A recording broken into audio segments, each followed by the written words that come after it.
नमस्कार आदाब, आप देख रहे हैं ऑन रिकॉर्ड मीरा भाईंदर।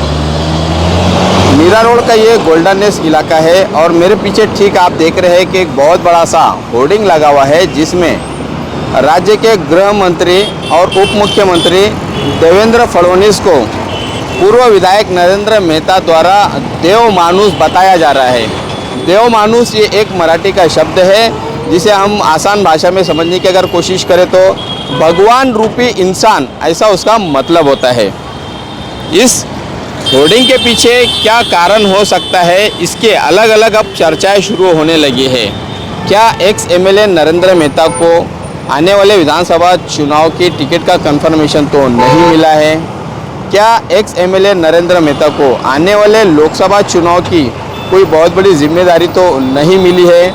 क्या आने वाले चुनाव को देखते हुए भारतीय जनता पार्टी ने फिर एक मर्तबा नरेंद्र मेहता पर दांव खेलने का मन तो नहीं बना लिया है?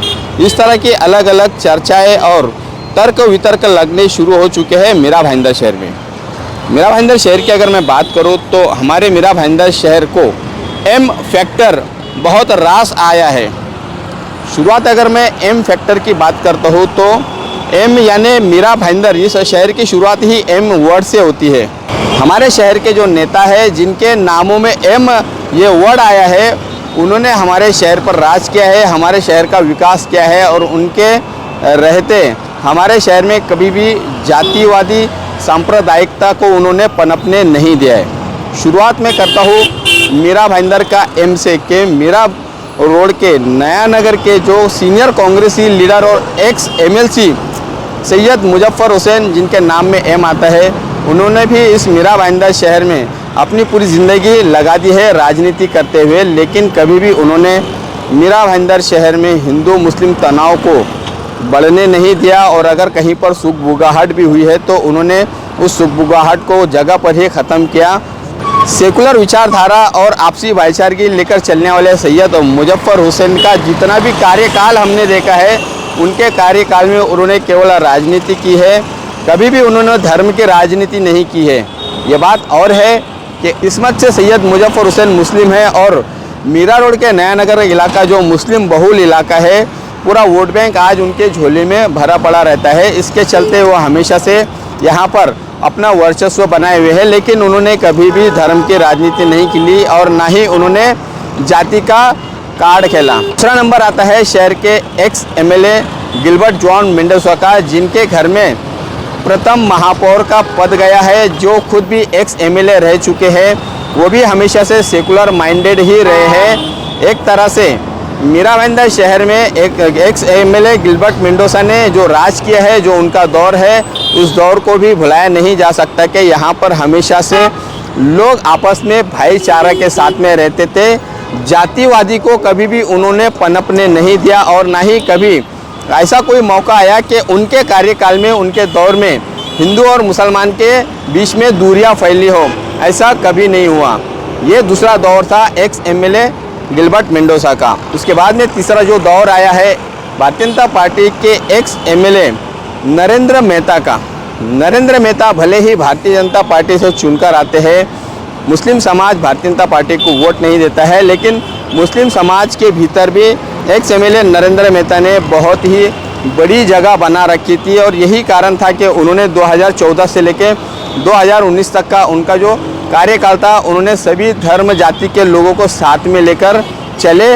उन्होंने यहाँ पर मीरा भाईंदर शहर में भी एकता को कभी खराब होने नहीं दिया। आपसी भाईचारगी उनके कार्यकाल में भी हमने देखी है। तीनों नेता जिनके नामों में एम आता है, इन नेताओं के कार्यकाल में मीरा भाईंदर शहर हमेशा से भाईचारगी के साथ में रहा है।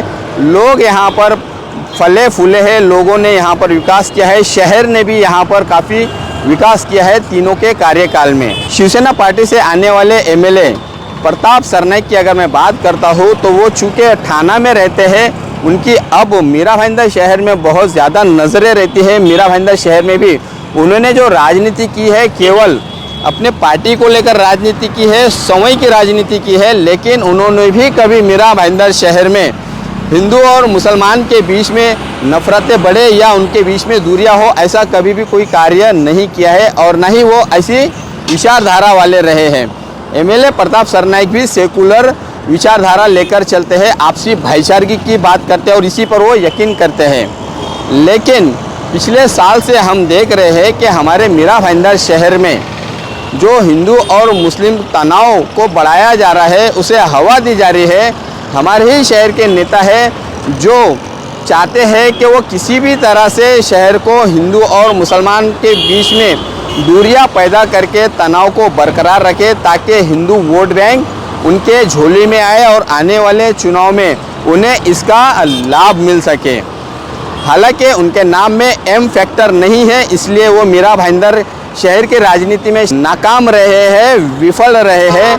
विकास की उन्होंने कभी राजनीति नहीं की है, केवल और केवल टक्केवारी ठेकेदारी की राजनीति करते आ रहे हैं और अब धर्म का कार्ड वो उन्होंने खेलना शुरू कर दिया है।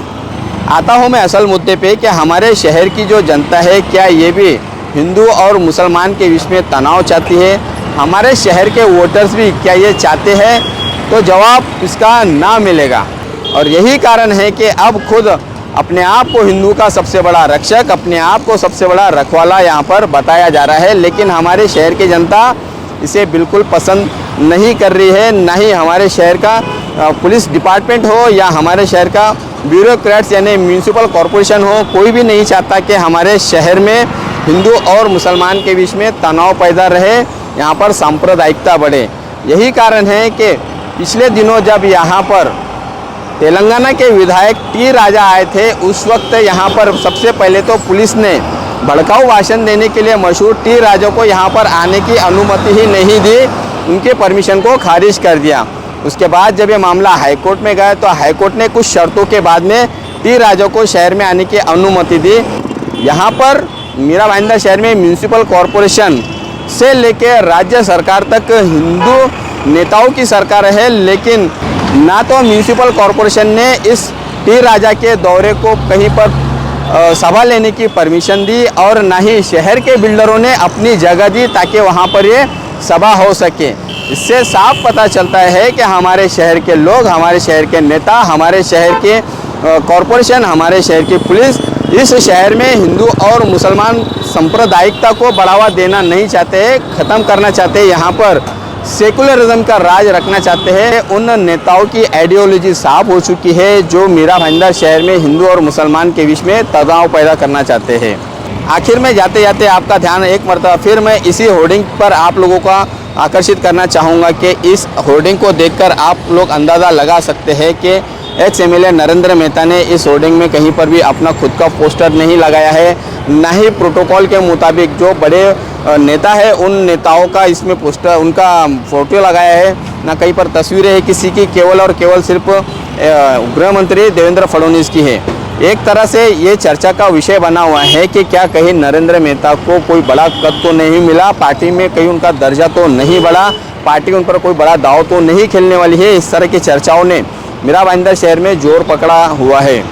इसके साथ साथ में मीरा भाईंदर शहर में एम फैक्टर क्या हमारे मीरा भाईंदर शहर वासियों के लिए लाभदायक है? क्या एम फैक्टर से हमारे शहर का विकास होगा? इस पर भी आप अपनी राय ज़रूर दें। और क्या हमारे मीरा भाईंदर शहर में हिंदू मुस्लिम को आपस में लड़ाकर चुनाव जीतना कहाँ तक उचित है, ये भी आप हमें कमेंट करके बताएं।